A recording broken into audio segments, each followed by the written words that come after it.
Hello, welcome back. I'm Tanya from Tanya's Witchy Kitchen, and how are you doing today? I'm ecstatic because we just got done processing honey for the year. Oh, so ecstatic. I can't even tell you. It was so much fun. All the kids were out, and the grandkids even helped a little bit, and it was such a great time. Such a great time. And we made a haul. I didn't even pull all the frames I had to. I have 2 horizontal hives, and this is the third attempt into getting in there when they weren't on those end frames, continuing to do their winter filling. And oh my gosh, well, it's been so warm too. It's just been crazy warm. I think they're confused. No. So yeah, we got to pull all those frames and close them up for the winter. And I'm just like, got fingers crossed. Come on, make it through the winter. I just don't have very good luck with that. But still, I'm still a beginner beekeeper, you know. So, yeah. And then my daughter and I were researching some bee companies just because we were looking at, like, what makes a type of honey, you know. So, interesting enough, my honey is not heated. It's not pasteurized. It's just you uncap the little caps on the honey and you stick it in the extractor and you spin it around really fast. And then it drains down. And then you drain it into a bucket, and then you strain it. It goes through a cheesecloth into a jar. So I'm assuming that means filtered. I haven't really researched all these technical words, but so we were looking at this one company who had raw, unfiltered honey, and it was kind of it kind of looked like my honey from the previous year. I actually do have like beeswax in here. I'm not a big strainer. And I know why, because it's a messy freaking job, let me tell you. I strain it once through this bigger strainer and then through the cheesecloth. But I think next year I'm just going to do it through the big strainer and call it good, because what gets in there is still wax and bee bread and bee pollen and all the good things for you, right? But so this, and then their other honey was this is just Sam's Club honey that's been sitting here for a few years.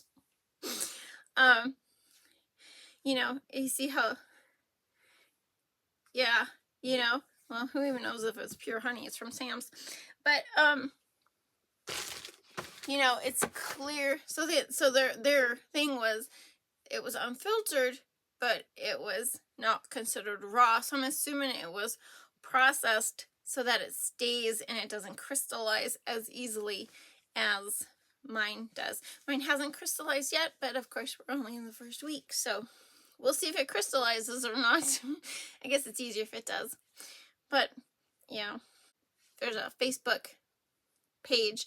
It's like beekeeping for beginners. I like to read all the funny things on there, see what people are doing. And anyway, this guy was on there and he's like, oh, I just love beekeeping. I can't wait to get my hives.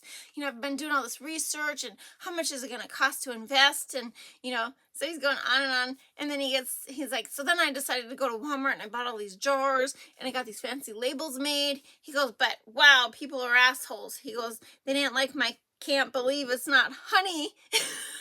And he goes, lawsuit in December.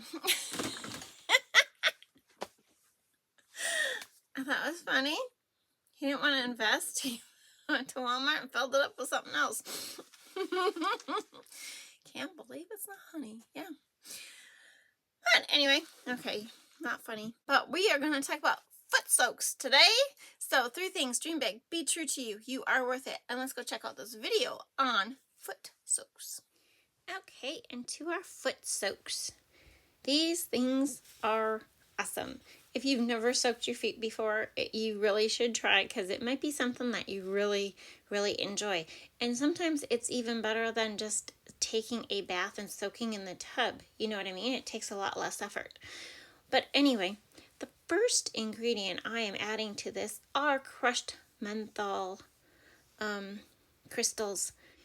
Menthol crystals are a prismatic crystal derived from steam distilled peppermint oil. So they give your products a fresh and cool and tingling sensation.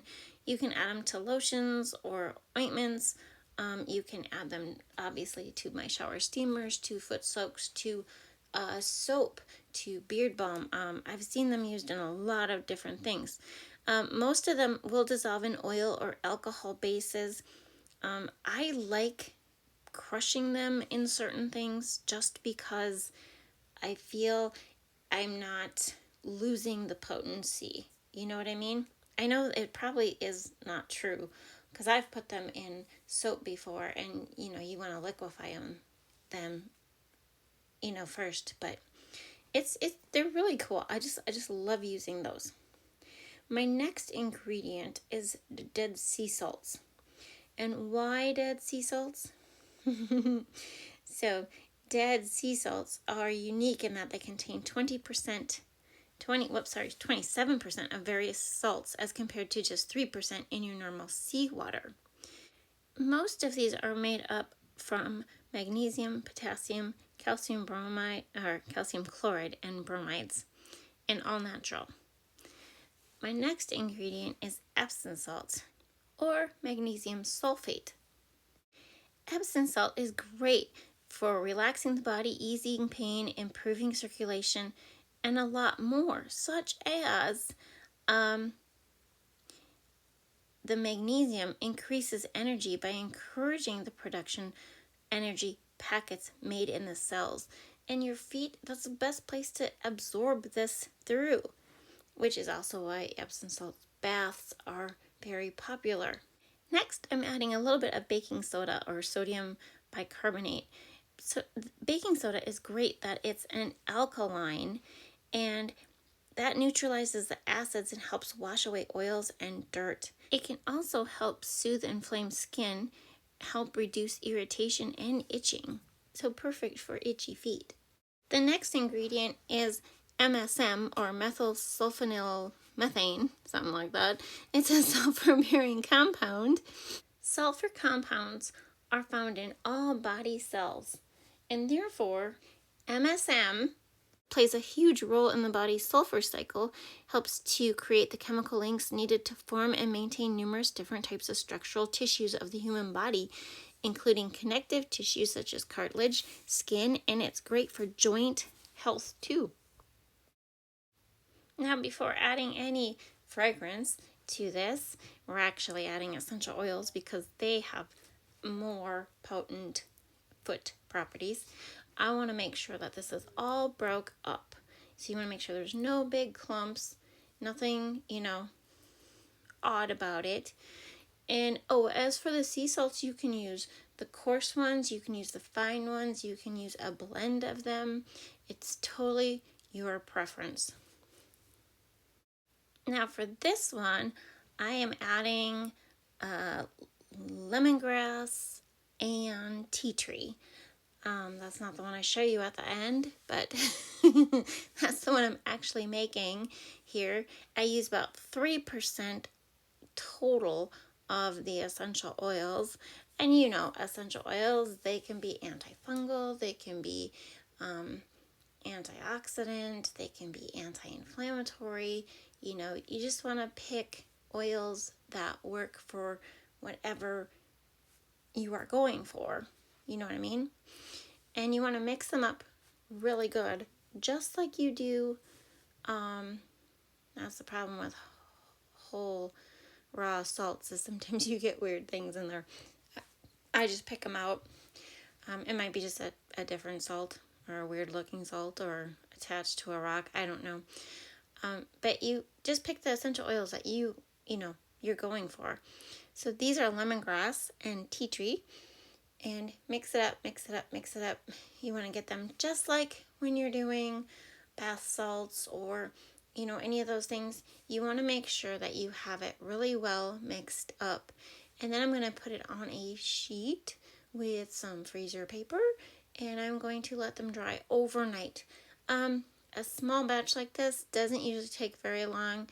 Overnight is usually pretty perfect because there's not a lot of, drying that needs to be done, if you want to put it that way.